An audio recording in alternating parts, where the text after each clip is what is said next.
जय हिंद। राधे राधे प्यारे साथियों। तो आप सब कैसे हैं? उम्मीद करते हैं कि आप लोग अच्छे होंगे और अपनी पढ़ाई को कंटिन्यू रखे होंगे। हम पिछले वीडियो में देखे हैं जीव विज्ञान के अध्याय 4 से आनुवांशिकता एवं जैव विकास। इस अध्याय से जो भी बहुविकल्पी प्रश्न आने की संभावनाएं थीं या जो प्रश्न महत्वपूर्ण लग रहे थे उनको हमने हल करा दिए। तो आज इस अध्याय से देखेंगे अति लघुत्तरी और लघुत्तरी प्रश्न। अगर प्यारे साथियों आप लोग नोट्स बना रहे हैं तो इसे बहुत अच्छे से नोट डाउन करते हुए चलिए, क्योंकि देखिए प्रश्न हर एक अध्याय से लगभग कवर करके ही करवा रहे हैं कि कुछ छूटने ना पाए और इससे बाहर कुछ आने वाला भी नहीं है। तो जैसे ही हमारा जीव विज्ञान का ये प्रश्न उत्तर खत्म होता है, हम फोकस करेंगे प्रीवियस ईयर पेपर में जीव विज्ञान का क्या दायित्व है या किस तरह के प्रश्न पूछे गए हैं, तो उनको हम सॉल्व करेंगे। चलिए तो शुरू करते हैं। आनुवांशिकी से क्या समझते हैं? जीव विज्ञान की वह शाखा जिसके अंतर्गत संतति में जाने वाले लक्षण, संतति मतलब संतान में जाने वाले लक्षण का अध्ययन करते हैं, उन्हें हम आनुवांशिकी कहते हैं या आनुवांशिकी कहलाता है। तो बहुत सिंपल सा क्वेश्चन था।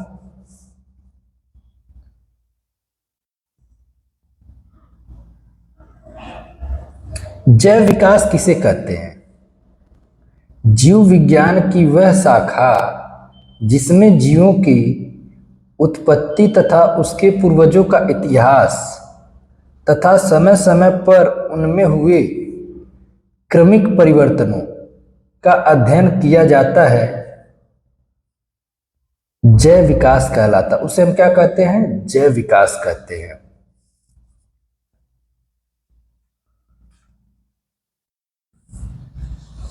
जीवों में उत्परिवर्तन का मुख्य कारण क्या है?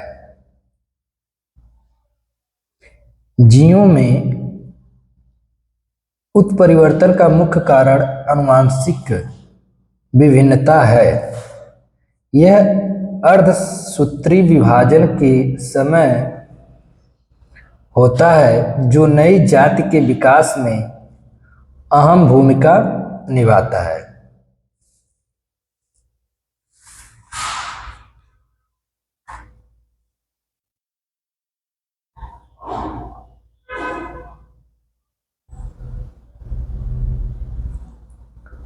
हम अपने माता पिता के समान क्यों होते हैं? यानी कुछ ऐसे भी लक्षण होते हैं जो माता पिता में होते हैं और वो लक्षण उनके बच्चों में या उनके आने वाले संतान में देखने को मिलता है। तो वह समानता किस आधार पर होता है, क्यों होता है, उसके बारे में जानेंगे। प्रत्येक जीव में बहुत से ऐसे गुण होते हैं जो पीढ़ी दर पीढ़ी माता पिता अर्थात जनकों से उनके संतानों में संचारित होते हैं अर्थात पहुंचते हैं। ऐसे गुणों को आनुवांशिक गुण या पैतृक गुण कहते हैं। इन्हीं गुणों के कारण हम अपने माता पिता के समान होते हैं।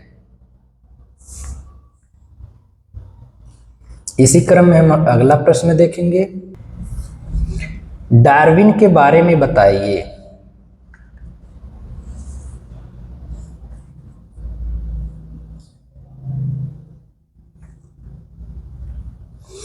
चार्ल्स डार्विन के अनुसार प्रत्येक जीव में प्रजनन की असीम क्षमता होती है, पर पृथ्वी पर भोजन एवं आवास नियत है। अतः जीवों में अपने अस्तित्व को बचाने के लिए आपस में संघर्ष होता है। तो ये विचार किसका है? डार्विन। यानी डार्विन ने जीवों के बारे में अपने क्या विचार व्यक्त किए हैं, बस उन्हीं के बारे में हमें जानना था।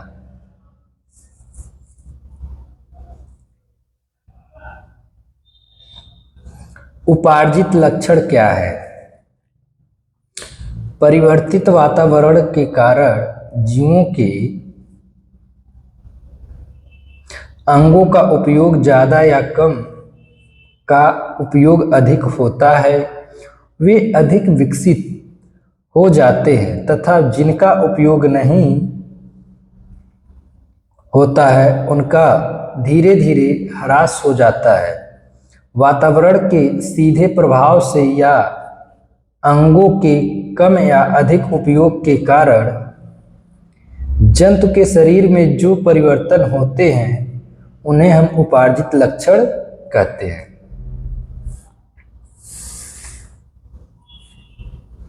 मेंडल के मटर के पौधे पर प्रयोग से क्या परिणाम निकला, यानी ग्रेगी जान मेंडल जिन्होंने आनुवंशिकता की खोज की, उन्होंने मटर के पौधे पे क्या अपने कोशिश की है, उसका क्या परिणाम निकला, उनके बारे में थोड़ा सा देखेंगे। मेंडल के मटर के पौधों पर किए प्रयोग से निम्नलिखित परिणाम निकला। पहला, पौधों में लक्षण कुछ इकाइयों द्वारा नियंत्रित होते हैं, उन्हें कारक कहा जाता है। उन्हें क्या कहा जाता है? कारक कहा जाता है। प्रत्येक लक्षण के लिए युग्मक में एक कारक होता है, जैसे लंबाई, फूल का रंग। एक लक्षण को दो कारकों द्वारा ही व्यक्त किया जाता है, जैसे कैपिटल डबल टी या स्मॉल डबल टी। अगला जो हमारा प्रश्न है, मेंडल ने किन 7 लक्षणों पर अपना प्रयोग किया था, यानी जब उन्होंने प्रयोग किया तो वह 7 लक्षण कौन कौन थे, उनके भी बारे में हम जानेंगे। मेंडल ने मटर के पौधे पर अपना प्रयोग किया था, जिनमें निम्न लक्षण को चुना गया था। वो कौन कौन थे? पौधों की लंबाई, पुष्प का रंग, बीज का आकार, बीज का रंग, फल का रंग, फल का आकार, फल की आकृति। ये 7 लक्षण देखने को मिलते हैं मेंडल के प्रयोग में। मेंडल की सफलता का मुख्य कारण क्या है? मेंडल की सफलता का मुख्य कारण है कि उन्होंने मटर के पौधे पर प्रयोग किया था, जिसमें विभिन्न रंग एवं प्रकार के पुष्प होते हैं। इसके सारे क्रोमोसोम एक दूसरे से दूर स्थित थे, जिनके कारण मिश्रित नहीं हो पाते थे। यानी उन्होंने जब ये प्रयोग करना शुरू किया तो वह सफलता कैसे पाया था, यहाँ उसके बारे में बता रहा है।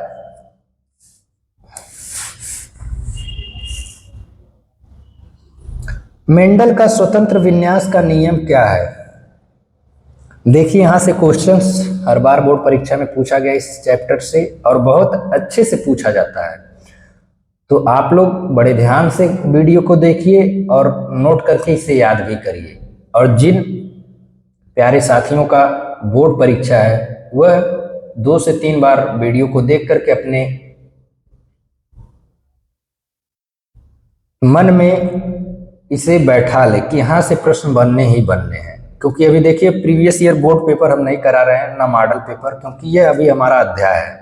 अध्याय के बहुविकल्पी प्रश्न और लघु उत्तरी, अति लघु उत्तरी को हम सॉल्व कर रहे हैं। तो अभी ये आपका सिलेबस जीव विज्ञान का जो है उसे हम पूरा करा रहे हैं, लेकिन आने वाले वीडियो में सब मॉडल पेपर और प्रीवियस ईयर पेपर ही हम लोग देखेंगे। चलिए देखते हैं मेंडल का स्वतंत्र विन्यास का नियम क्या है। मेंडल का स्वतंत्र विन्यास का नियम के अंतर्गत एक आनुवंशिक लक्षण का प्रभावी गुण दूसरे के प्रभावी गुण से ही नहीं बल्कि अप्रभावी गुण से भी मिल सकता है।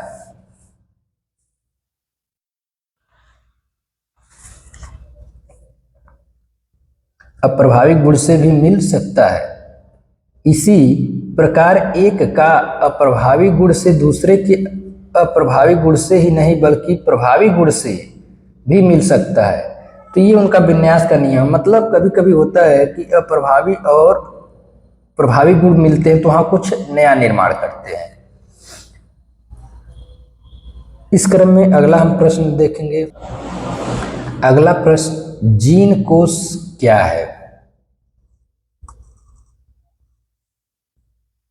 किसी भी प्रजाति विशेष के एक समिष्ट या आबादी में स्थित समस्त जीन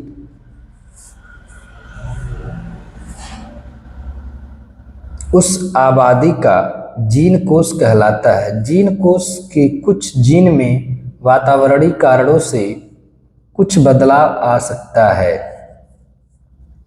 जीन में होने वाले ऐसे चयनित बदलाव पीढ़ी दर पीढ़ी वंशागत रहता है। प्रभावी व अप्रभावी लक्षण किसे कहते हैं? लैंगिक जनन वाले जीवों में एक अभिलक्षण के जीन के दो प्रतिरूप होते हैं। इन प्रतिरूपों के एक समान न होने की स्थिति में भी जो भी लक्षण व्यक्त होता है उसे प्रभावी लक्षण तथा अन्य को अप्रभावी लक्षण कहते हैं।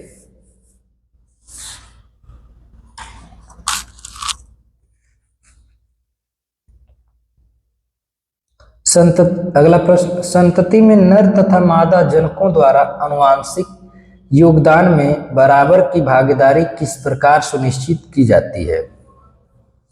एक स्पीशीज के प्रत्येक सदस्य की कोशिका में गुणसूत्रों की संख्या समान होती है। लैंगिक प्रजनन में प्रत्येक गुणसूत्र दो समान लंबाई वाले भागों में रह जाते हैं। प्रत्येक क्रोमेटिड कहलाता है। क्रोमेटिड लैंगिक प्रजनन में सक्रिय रहता है, जिन्हें नर तथा मादा युग्मक कहते हैं। केवल एक युग्मक ही लैंगिक में भाग नहीं ले सकता, अर्थात दोनों का होना जरूरी है। अतः नर तथा मादा पिताओं के युग्मक लैंगिक जनन में सक्रिय भाग लेते हैं तथा आनुवंशिकता सुनिश्चित होती है। तो प्यारे साथियों, ये कुछ प्रश्न बनने वाले थे इस अध्याय से, जिनको हमने सॉल्व करा दिया। तो यह क्लास कैसा लगा आप लोग कमेंट सेक्शन में ज़रूर लिखिए। क्लास को लाइक करिए, क्लास को पूरा वीडियो देखिए और पूरा करके अपने दोस्तों में शेयर ज़रूर करिए। और अगर आप हमारे चैनल पर नए हैं तो सब्सक्राइब करना ना भूलिए। जय हिंद,